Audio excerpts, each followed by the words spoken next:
প্রিয় সাংবাদিক বৃন্দ, আমি হাবিবুর রহমান মিসবা।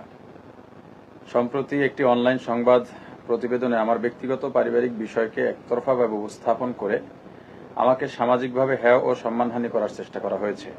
এর প্রতিবাদ জানাতেই আজকের এই জরুরি সংবাদ সম্মেলন। প্রতিবেদনটিতে মূলত আমার বৈবাহিক জীবন এবং আমার দ্বিতীয় স্ত্রী নাইমা জান্নাতের একতরফা বক্তব্যকে কেন্দ্র করে নানা অভিযোগ উপস্থাপন করা হয়েছে। অথচ বিয়ে, পারিবারিক মতবিরোধ কিংবা বিচ্ছেদ এসব ব্যক্তিগত ও পারিবারিক বিষয়। কোনো বিয়ে না টেকার পেছনে যৌক্তিক কারণ থাকতে পারে। তাই বলে ২০ বছর আগের আমার ছাত্র জীবনের পারিবারিক বিয়ে ও স্বল্প সময়ের বৈবাহিক সম্পর্ককে টেনে এনে একজন মানুষকে চরিত্রহীন হিসেবে উপস্থাপন করা কতটা নৈতিক ও সাংবাদিকতা সুলভ তা দেশবাসীর বিবেচনার বিষয়। আমার বিরুদ্ধে ইতোমধ্যে একটি যৌতুক মামলা করা হয়েছে। আমি দেশবাসীর কাছে প্রশ্ন করতে চাই, আমার বিরুদ্ধে যে যৌতুক দাবি করার আদৌ কোনো যৌক্তিকতা আসলেই আছে কিনা। তবুও যেহেতু মামলা হয়েছে, এই মিথ্যা মামলার মোকাবেলা আমি আইনিভাবে করব ইনশাআল্লাহ। তবে এখানে দুঃখজনক একটি বিষয় হলো, সেই মামলার আইনজীবী প্রকাশ্যে আমার বিরুদ্ধে চরম মিথ্যাচার বক্তব্য দিয়েছেন এবং এই বক্তব্যের মাধ্যমে আমাকে সামাজিকভাবে হেয় করেছেন। আমি মনে করি এর পেছনে একটি পরিকল্পিত চক্র সক্রিয় থাকতে পারে। ১ বছর আগে আমার হোয়াটসঅ্যাপ ডিভাইস চুরি করে আমার দ্বিতীয় স্ত্রী নাইমা জান্নাত। স্ত্রীকে বিশ্বাসের জায়গা থেকে সন্দেহ করতে পারিনি। আসলে তার স্বীকারোক্তি থেকে আরো জানতে পারি, আমার বেডরুমে তিনি গোপন ক্যামেরাও রেখেছিলেন। ষড়যন্ত্র কতটা গভীর হলে একজন স্ত্রী তার স্বামীর বেডরুমে গোপন ক্যামেরা রেখে দিতে পারেন। আমি মনে করি তিনি কোন চক্র দ্বারা পরিচালিত। আমার কোম্পানি ও ব্যবসায়িক সফলতা চক্রটির মূল টার্গেট বলে আমি ধারণা করছি। কুয়াকাটা ও ঢাকায় আমাদের কোম্পানির বড় বড় অনুষ্ঠান হয়েছে, ইনভেস্টর আয়োজন, ৩১৩ কোম্পানির কার্যক্রম, গোল্ডেন রিসোর্ট কুয়াকাটা এবং ৩১৩ অ্যাগ্রো ফার্ম, দেশের বিভিন্ন শ্রেণী পেশার মানুষের আমাদের প্রতি আস্থা ও সম্পৃক্ততা, এসবের কারণে আমাদের ব্যবসায়িক সুনাম ক্ষতিগ্রস্ত করাই হয়তো এই অপপ্রচারের মূল উদ্দেশ্য। একই সঙ্গে রাজনৈতিক ও কওমি অঙ্গনকেও এই ব্যক্তিগত বিষয়ের সঙ্গে জড়ানোর চেষ্টা আমি লক্ষ্য করেছি। আমি স্পষ্ট করে বলতে চাই, আমার ব্যক্তিগত কোনো ভালো মন্দ অভিযোগ বা ত্রুটির সঙ্গে কোনো রাজনৈতিক দল, প্রতিষ্ঠান বা বৃহত্তর কোনো অঙ্গনকে জড়ানো কোনোভাবেই উচিত নয়, কাম্য নয়। আমার বিরুদ্ধে অভিযোগ থাকলে তার দায়ভার আমার, অন্য কাউকে অযথা টেনে না আনার অনুরোধ জানাচ্ছি। সবশেষে ৩১৩ কোম্পানি ও গোল্ডেন রিসোর্ট কুয়াকাটা নিয়ে আমি একটি ওপেন চ্যালেঞ্জ জানাচ্ছি। আপনাদের মাধ্যমে দেশ প্রবাসের যারা আমার কোম্পানি সম্পর্কে জানতে চান বা যাদের ভিতরে সংশয় আছে, তাদেরকে আমি আজকে এই সংবাদ সম্মেলনের মাধ্যমে এবং আপনাদের মাধ্যমে আমি তাদের প্রতি একটি ওপেন চ্যালেঞ্জ জানাচ্ছি। কেউ যদি মনে করেন আমাদের প্রতিষ্ঠানে বা আমাদের কোম্পানিতে কোনো অনিয়ম বা বিনিয়োগকারীর টাকা তছরুপ হয়েছে, তাহলে সরকারি বা বেসরকারিভাবে যথাযথ তদন্ত করতে পারেন। আমি তদন্তকে স্বাগত জানাই। যদিও আমাদের কোম্পানির প্রতি বছরের অডিট সরকারি অনুমোদিত সংস্থার মাধ্যমেই হয় এবং ভ্যাট, ট্যাক্স রিটার্ন সবকিছু আমরা আপডেট করে রাখি আলহামদুলিল্লাহ। কোনো বিনিয়োগকারীর টাকা আত্মসাৎ করেছি, মেরে দিয়েছি কিংবা কোনো অর্থের হিসাব দিতে পারিনি এমন প্রামাণ্য বা যাচাইযোগ্য তথ্য কেউ উপস্থাপন করতে পারলে আমি তাকে ১০ লক্ষ টাকা পুরস্কার ঘোষণা করছি। ক্লোজিং প্রজেক্টের অর্থ ফেরত দিতে কোনো কারণে বা কোনো ক্ষেত্রে নির্ধারিত সময়ের চেয়ে ১-২ দিন দেরি হতে পারে, এটা স্বাভাবিক। কিন্তু কারো টাকা আত্মসাৎ করা হয়েছে বা তার কোনো হদিস নেই, টাকার কোনো হদিস নেই, এমন প্রমাণ কেউ দিতে পারবে না। যদি কেউ দিতে পারে, সেটা আমি প্রকাশ্যে মেনে নিতে প্রস্তুত আছি। দেশবাসীর কাছে, আমার শুভাকাঙ্ক্ষী যারা আছেন তাদের কাছে, আমাদের কোম্পানির ৩১৩ কোম্পানি কিংবা গোল্ডেন রিসোর্ট কোম্পানির যারা বিনিয়োগকারী আছেন, যদিও বিনিয়োগকারী আমার সঙ্গে আছেন, আমাকে বিভিন্নভাবে তারা বিভিন্ন মাধ্যমে মেসেজ পাঠিয়ে আমাকে আশ্বস্ত করেছেন, যত যাই হোক আমাদের আস্থা আছে এ পর্যন্ত। অতএব আপনি নির্ভয় এবং নির্বিঘ্নে নিশ্চিন্তে কোম্পানি পরিচালনা করুন। তবুও আমার বিনিয়োগকারীদের প্রতি আমার অনুরোধ থাকবে, একতরফা ও ব্যক্তিগত বিষয় নির্ভর কোনো প্রতিবেদনে বিভ্রান্ত না হয়ে তথ্য প্রমাণ ও উভয় পক্ষের বক্তব্য যাচাই করুন। ইতোমধ্যে আমাদের একটি প্রতিবেদন প্রকাশ পেয়েছে আমার বিরুদ্ধে, যে প্রতিবেদন তার প্রতিবাদে সেই প্রতিবেদনে আমি আমার দ্বিতীয় স্ত্রী নাইমা জান্নাতের বাবা এবং তার মা এবং তার আপন খালুর বক্তব্য নিয়ে এসেছি। আপনারা হয়তো ইতিমধ্যে সে বক্তব্য দেখেছেন। তার মেয়ের ব্যাপারেই তারা কতটা বিব্রত, এবং আমার সেই দ্বিতীয় স্ত্রী বাড়ি থেকে নেমেছে 5 আগস্ট, অদ্যবধি তার মা বাবা আত্মীয় স্বজন কেউই জানে না সে কোথায় আছে। আমিও জানি না কোথায় আছে। আমার একটি 1.5 বছরের পুত্র সন্তান রয়েছে। সেই সন্তানের নিরাপত্তা নিয়েও আমি আসলে শঙ্কিত। তো আমি সবার কাছে সর্বশেষ এই অনুরোধ জানাবো, শুধুমাত্র আমাকে আসলে হেয় প্রতিপন্ন করার জন্য এবং আমাকে ছোট করার জন্য একটি গ্রাউন্ড তৈরি করা হচ্ছে চারিত্রিক অপবাদ দিয়ে, যাতে আমার কোম্পানির বিরুদ্ধে তাদের যে ষড়যন্ত্র সেটা যাতে তারা পরিপূর্ণ করতে পারে। আমার দ্বিতীয় স্ত্রী নাইমা জান্নাত আমার বিরুদ্ধে বা আমার বাসায় যে সিসি ক্যামেরা রেখেছে, আমার বেডরুমে গোপন ক্যামেরা, এটার উদ্দেশ্য ছিল এটা অনেক বড় ষড়যন্ত্রের অংশ হিসেবে তিনি এটা করেছেন, এবং তিনি আমার কাছে এই ভিডিও ফুটেজ প্রকাশ করে দেবেন বলে হুমকি দিয়ে সবার সামনে টাকাও দাবি করেছিলেন, 10 লক্ষ টাকা। এবং তার যে আইনজীবী ছিল, তার এই কর্মকাণ্ডের কারণে তার আইনজীবীও তার ভেরিফাইড ফেসবুক আইডিতে তার এই অসংলগ্ন এবং অযৌক্তিক কথাবার্তার বিরুদ্ধে তিনি স্টেটমেন্ট দিয়েছেন।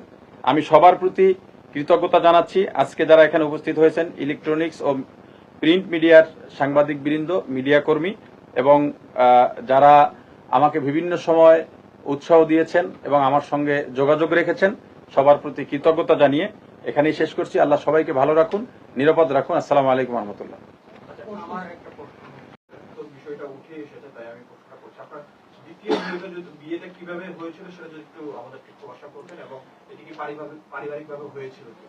দ্বিতীয় বিয়ে নাইমা জান্নাতের আপন নানা, খালু, মামা সহ তারা 8-9 জন বা 10-12 জন, আমার সংখ্যা খেয়াল নাই, 10 জনের মতো হবে। তারা আমার কাছে এসেছিলেন যে আমাদের মেয়েকে আপনার কাছে আমরা বিয়ে দিতে চাই। যে কোনো একটা প্রেক্ষিতে আমার সঙ্গে তার নাম জড়িয়ে গেছিল মিথ্যাভাবে, এবং সেটা আদালতে তখন আমার নামে মামলা হয়েছে। আদালত থেকে আমাকে নির্দোষ প্রমাণ করে এই মামলা থেকে খালাস দেওয়া হয়েছে, এবং সেটা তার যারা আসছিলেন তাদের স্টেটমেন্টও অনলাইনে এখনো আছে বিভিন্ন প্রতিবেদনে। পারিবারিকভাবেই তখন বিয়ে হয়েছে এবং কাবিনও হয়েছে। ওখানে তারাই প্রস্তাব নিয়ে আসছিলেন। আপনার আগের বিয়ে সম্পর্কে তারা অবগত ছিল? হ্যাঁ, ছিল, পুরোটাই ছিল। তাহলে পরবর্তীতে আপনার বিরুদ্ধে আপনার স্ত্রী এই অভিযোগগুলো আসলে কেন, যেটা এখন উঠে এসেছে আর কি?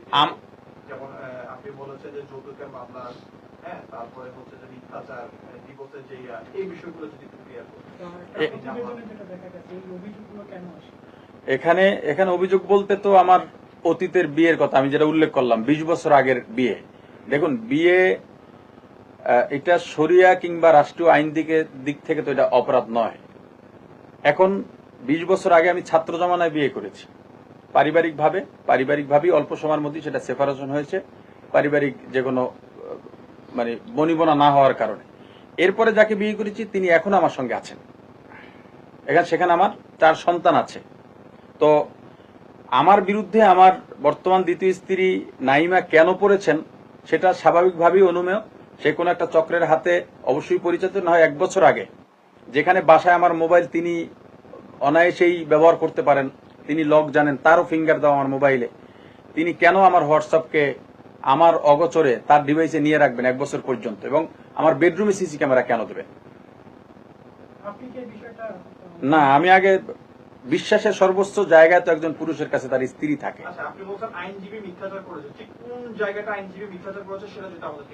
উনি প্রকাশ্যে বলেছেন একটি মিডিয়ায় যে আমি নাকি 9টি বিয়ে করেছি এবং আমার অনেকগুলো পরকীয়া সম্পর্ক। মানে দিনকে রাত বলা যেমন মিথ্যা, তার এই স্টেটমেন্টও ঠিক ততটাই মিথ্যা। এ ব্যাপারে আমি আমার আইনজীবীর সঙ্গে আলোচনা করে তার এই যে আমাকে সম্মানহানি করেছে, আইনগত কি ব্যবস্থা নেওয়া যায় সেটা আমি আলোচনা করে ব্যবস্থা নেব, ইনশাআল্লাহ এই সিদ্ধান্ত গ্রহণ করেছি। আচ্ছা, যে প্রতিবেদনটা হয়েছিল, হ্যাঁ, যারা করেছিল তারা কি আপনার কোনো বক্তব্য দিয়েছিল? মানে যারা নিউজটা করার প্রেক্ষিতে আপনার কোনো বক্তব্য দিয়েছিল, সেখানে আপনি কি বলেছিলেন? না, আমাকে এই নিউজ নিয়ে যখন আলোচনা প্রাথমিকভাবে শুরু হয়েছে আমার কাছে তারা ফোন দিয়েছিলেন, হোয়াটসঅ্যাপে কল দিয়েছিলেন, কিন্তু সেটা নিউজ করবেন তাও আমাকে বলেননি, বা এটা দিয়ে কি করবেন তাও বলেননি। আমার কাছে শুধু জানতে চেয়েছেন, আমি তাদেরকে এই কথাটাই বলেছি, দেখেন এখানে আমার হোয়াটসঅ্যাপ আমার ওয়াইফ নিয়ে গিয়েছিল এবং গোপন ক্যামেরা রেখেছিল, এগুলো নিয়ে সে কিছু ব্ল্যাকমেইল করতেছে, বাকি এটা নিউজের কোনো বিষয় না, আমাদের পারিবারিক বিষয়। এবং আজকে দুঃখজনকভাবে আপনাদেরকে এখানে আনতে হলো, তারা যেহেতু এরকম একটা প্রতিবেদন করেছে শুধুমাত্র আমাকে হেয় করার জন্যই। আপনারা দেখবেন প্রতিবেদনে শুধুমাত্র আমাকে কিভাবে ছোট করা যায়, এখানে না আছে দেশের প্রতি কোনো মেসেজ, জাতির প্রতি কোনো মেসেজ বা ইসলামের প্রতি কোনো মেসেজ। শুধু আমি কি কি করেছি, আমার বক্তব্য, আমার ওয়াজ, আমার জিকির, এগুলো পর্যন্ত কেটে কেটে এখানে যুক্ত করা হয়েছে। আচ্ছা, আপনি বললেন যে আপনার একজন সন্তান তার কিন্তু সে কোথায় আছে সে বিষয়ে সংখ্যায় আছে, তো সেই সন্তানের বিষয়ে আইনের উপর ব্যবস্থা নিয়েছেন কিনা? হ্যাঁ, আমি জিডি করেছি ইতিমধ্যে, 2টা জিডি হয়েছে। আইনগত আরো কি কি পদক্ষেপ নেওয়া যায় সেগুলো আমরা ধারাবাহিকভাবে নেব ইনশাআল্লাহ। আচ্ছা, একজন ধর্মীয় বক্তা হিসেবে আপনার যে জনপ্রিয়তা আছে সামাজিক যোগাযোগ মাধ্যমে কিন্তু অনেক আসলে মিশ্র প্রতিক্রিয়া তৈরি হয়েছে, আসলে এটা নিয়ে আপনি আপনার তাদের উদ্দেশ্যে আসলে কি বলছেন? তাদের উদ্দেশ্যে আমার একটাই স্পষ্ট বার্তা, যারা আমাকে ভালোবাসেন, ভালোবাসার জন্য আসলে অনেকগুলো কারণ লাগে না। যারা নিন্দা করেন আপনারা তাদেরকে দেখুন কারা নিন্দা করে, তারা আমার ভালো দিকগুলোরও নিন্দা করবে। অতএব আপনারা এতটুকু আশ্বস্ত থাকেন, আমি শরিয়া এবং রাষ্ট্রীয় আইন বিরোধী কোনো কাজ করিনি এবং করবও না। এবং আপনারা আমার মাধ্যমে কোনো ধরনের লজ্জিত হওয়ার মতো কর্মকাণ্ড ইনশাল্লাহ আমাকে আপনারা পাবেন না। এখন যারা উদ্দেশ্য প্রণোদিত ভাবে আমার বিরুদ্ধে প্রতিবেদন করছে, এটা আপনারা দেখেই অনুমান করতে পারছেন আশা করি। অতএব আপনারা উভয় পক্ষের কিংবা আমার দ্বিতীয় স্ত্রীর মা বাবা তার আত্মীয় স্বজনের বক্তব্য দেখে যাচাই করবেন আসলে এখানে ষড়যন্ত্র নাকি মানে আমার বিরুদ্ধে আইনি বা শরীয়তগত আসলেই কোনো অভিযোগ থাকার মতো যৌক্তিকতা আছে কিনা। আমার সর্বশেষ প্রশ্ন, এই যে ষড়যন্ত্র, এটি কি কোনো রাজনৈতিক প্রেক্ষাপট থেকে আপনি মনে করছেন, না অন্য কোনো কারণ আছে, নাকি আপনি ব্যবসায়িকভাবেই করছেন সেই? এখানে রাজনৈতিক ভাবেও এখানে 3টা বিষয়কে আমি একত্রে দেখতে পাই। আমি কওমি ঘরানার একজন পরিচিত ব্যক্তি এবং আমি একটি রাজনৈতিক দলের সঙ্গে ওতপ্রোতভাবে জড়িত এবং আমার কোম্পানি আছে। আমাকে হয়তো চক্রটি এইভাবেই উদ্দেশ্য করে আক্রমণ করছে যে এই তিনটার শত্রু যারা বা এই 3টাকেই আক্রমণ করতে চায়, এই 3টা মিলিয়েই যে আমাকে যদি আক্রমণ করা যায় তাহলে 3টা জায়গায় তারা আঘাত করতে পারে। এখানে রাজনৈতিক ব্যাপারও থাকতে পারে এবং ঘটনাগত ব্যাপারও থাকতে পারে। সর্বশেষ আপনি কিভাবে লড়বেন? আইনিভাবে লড়ে যাবেন? আমি আইনিভাবেই লড়ব। আমি মুফতি হাবিবুর রহমান মিসবা নামের সঙ্গে কুয়াকাটা হিসেবে বেশি পরিচিত, 313 properties limited, golden resort and পার্কের চেয়ারম্যান।